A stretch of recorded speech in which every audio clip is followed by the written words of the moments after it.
Это джекфрут, или как его в основном называют в Бразилии, жака. Вообще изначально этот фрукт не бразильский, а индийский. Его сюда со временем завезли колонизаторы. Я его впервые попробовал здесь в Бразилии и решил для себя то, что это вообще самое вкусное, что я ел когда-то в своей жизни. Мне очень нравится жака. И вот эта жака по размеру, это еще небольшая. Вот я сейчас скажу, сколько она весит. Берем весы, сейчас я взвешу, сколько весит вот этот один фрукт. Вот именно этот почти 3900, то есть 3 килограмма 900 грамм. Но вообще есть плоды, которые достигают до 35 килограммов. Это вот такие вообще огромные бобины, очень тяжелые. Я не знаю, сколько вот он стоит, потому что мне подарил сосед.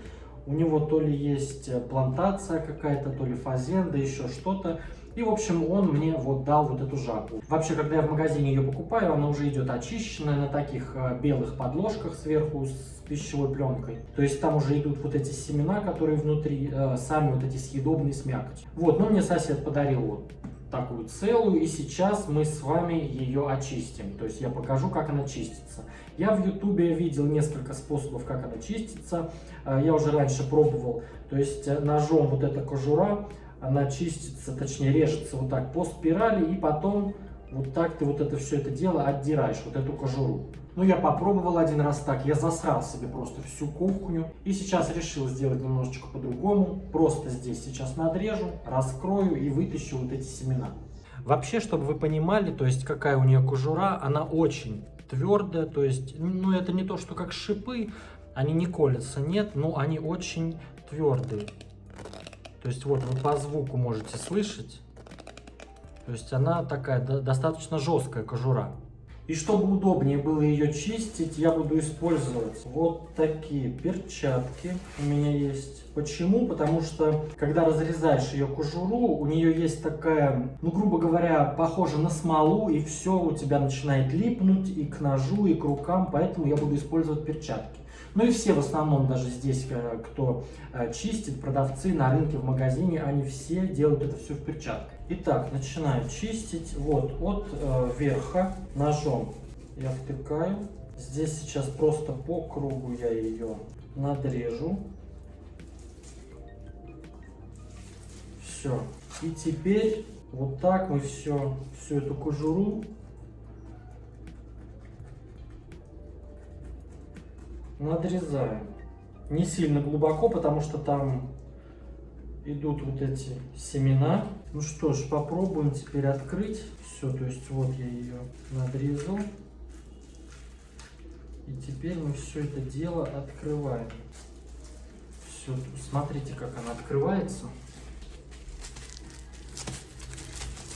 Что здесь внутри? Вот эта кожура, и вот они пошли, это семена. То есть на вот этом стволе внутри вот такие большие семена с мякотью, и внутри, ну, мякоть, а внутри кость большая. То есть, грубо говоря, как гранат. Внутри граната много семян, и в каждом этом семени есть вот это вот семечко, да?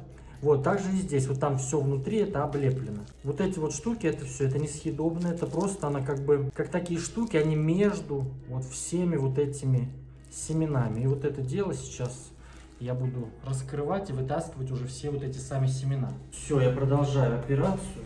Такой вообще плод просто инопланетный. Я сейчас возьму камеру, еще раз вам покажу, что здесь у меня. То есть вот, посмотрите, как это все выглядит. И вот это все волшебство, это уже семена. Все, то есть вот я отделяю вот это семя. Все, и вот это все дело съедобное. А внутри большая кость. Я сейчас раскрою, вам покажу. Вот. Вот такая большая кость. Твердая, она очень твердая. И вот это все дело можно уже кушать. Очень вкусно.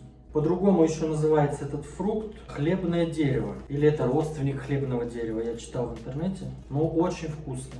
Напишите, пожалуйста, в комментарии, если вдруг вы уже пробовали, ели. Даже если, может быть, вы не были в Бразилии, а может быть, ездили кто-то отдыхать в Индию или в Таиланд. Я думаю, тоже в тех краях должно быть этот фрукт, джекфрут. Но я даже где-то видел, или мне кто-то говорил, то, что даже в Москве в супермаркетах можно это дело найти, но я не знаю, сколько это стоит. Честное слово, не знаю. Ну все, сейчас я продолжу это дело свое все очищать, разбирать свою жаку, и уже потом вернусь к вам с вязанием. Итак, вот все, я очистил свою жаку. Вот что у меня получилось. И забыл вам сказать, что она напоминает по вкусу, если вдруг кто ее не пробовал. По вкусу она напоминает что-то между бананом и между ананасом. Или вот перемешка банан с ананасом. Очень вкусная. Многие также говорят, что она похожа на вкус жвачки. Ну вот такая вот она сладкая, очень вкусная. Итак, дорогие друзья, возвращаемся к вязанию. На прошлой неделе я выложил новый мастер-класс по салфетке вот такой. Также фото прикреплю, чтобы получше было ее видно. Большое спасибо за комментарии. Всем салфетка понравилась. Очень много благодарностей. Мне очень приятно.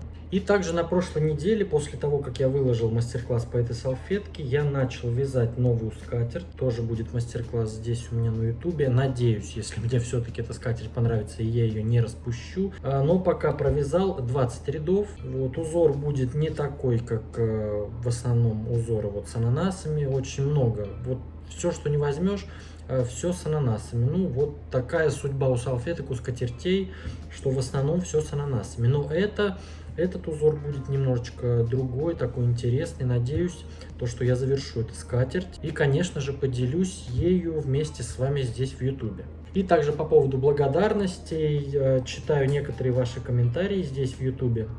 Подскажите, где купить такие нитки? Вот здесь у меня был мастер-класс Адриана.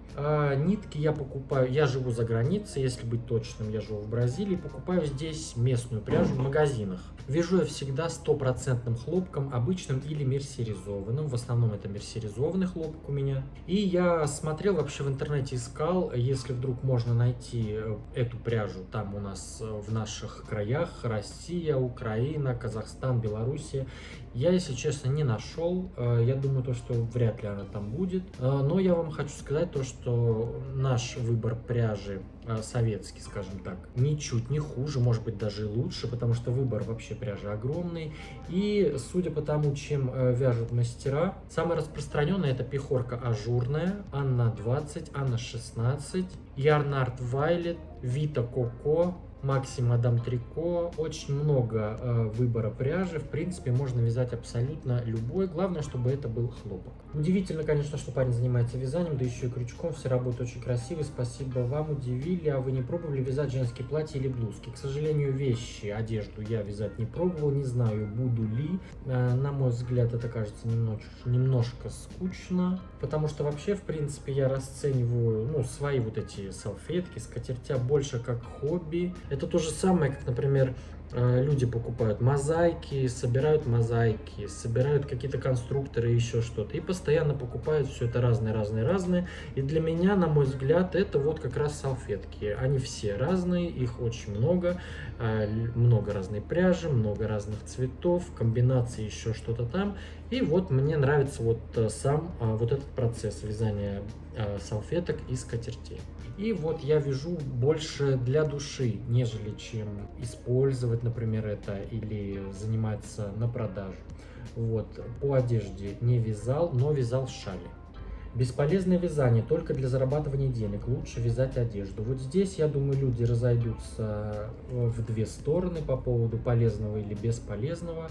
И тем более про зарабатывание денег. Потому что я получаю миллион просто комментариев и вопросов по поводу, что делать с салфетками, как их продавать. У меня не получается продавать. И за сколько ставить цену и так далее и тому подобное. И вот здесь то же самое одежда. Кто-то не умеет носить, например, вязаную одежду.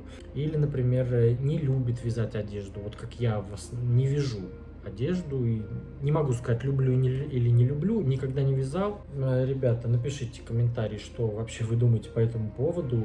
Сколько миллионов вы заработали по продаже салфеток? Пожалуйста, мне скажите.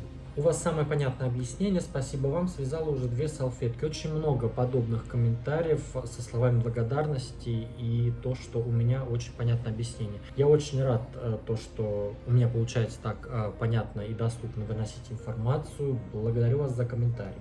И вот следом, Эдуард, здравствуйте, а что вы придумали в этой салфетке? Воздушные петли, узор ананас или пико? Все это до вас давно было придумано. Вы просто сами составили схему салфетки, а узоры эти давно известны. Объясняете вы очень доступно, понятно, но слишком уж дотошно. Я вязал по вашему мастер-классу салфетку, получил замечательное вязание у вас аккуратное, петелька, как машинная вязка. Узоры, я могу опираться на узоры по схемам из интернета, но я это все дело переделываю и вяжу на свой лад. Почему? Потому что большинство схем из интернета, да и не большинство, я могу с точностью сказать то, что все схемы, я ни с одной еще не столкнулся, чтобы можно было взять схему и связать. По схемам из интернета салфетки, скатерти получаются все настолько кривые, все фалдят просто страшно, то что работу можно натянуть, грубо говоря, на ведро, потому что там очень много всего лишнего.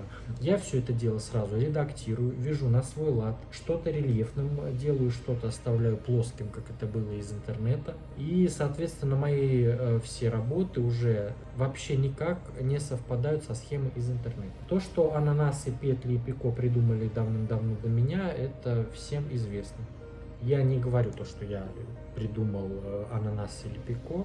Я редактирую то, что выложено в интернете, и уже доношу подробно и доступно для людей, которые смогут это связать, и получится то же самое, что и у меня. Потому что многие не умеют вязать, например, по схемам из интернета, а если и умеют, то берутся за схему, вяжут, все получается криво, ужасно, бросают и больше не вяжут. И вот я делаю так, чтобы у всех получилось, как и у меня. По поводу того, что я слишком дотошно объясняю, но здесь уже я под всех подстроиться не могу. Кто-то мне пишет то, что я объясняю очень быстро, ничего не понятно, нужно помедленней.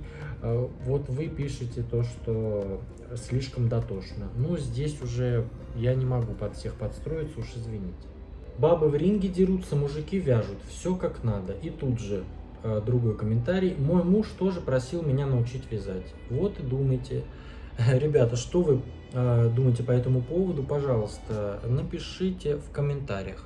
Лично я думаю, то, что уже давным-давно пора выйти из пещеры или из дремучего леса и перестать относить увлечение, хобби на мужские или на женские признаки. Но если вам нравится чем-то заниматься, да занимайтесь вы. Главное, чтобы это никому не вредило. Вот, например, я вяжу, и судя по моему каналу, по людям, которые мне оставляют обратную связь, комментарии, слова благодарности, у меня это хорошо получается.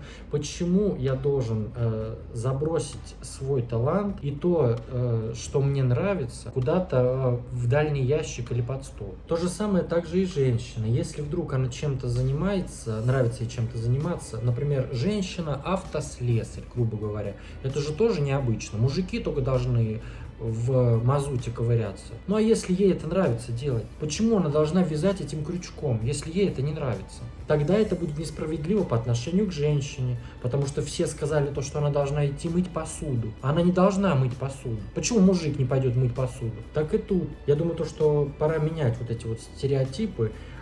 Если это никому не вредит, да пожалуйста, занимайся ты. Судя по моему каналу, очень много людей научилось вязать. То есть я научил, я объяснил. До этого, например, у многих людей не получалось. Да слава богу, я кому-то пользу принес. Сколько я получал комментариев, то что у людей была депрессия по каким-то своим там личным причинам, или что-то случилось в семье, и вот не знали, чем заняться, чем забить голову. И вот наткнулись на мой канал, и уже годы со мной вяжут. И пишут слова благодарности, то что благодаря мне люди смогли отвлечься от каких-то проблем, которые у них в жизни случились. Да если у меня получилось так сделать и принести что-то полезное другим людям, да разве это плохо? И что я теперь должен идти на ринг биться? Да если мне это не нравится, буду вязать крючком и буду вязать, рыбка моя. Благодаря этому комментарию мой канал поднялся еще выше. Дай бог это и дальше будет так. Пишите мне, пишите все. И плохое, и хорошее.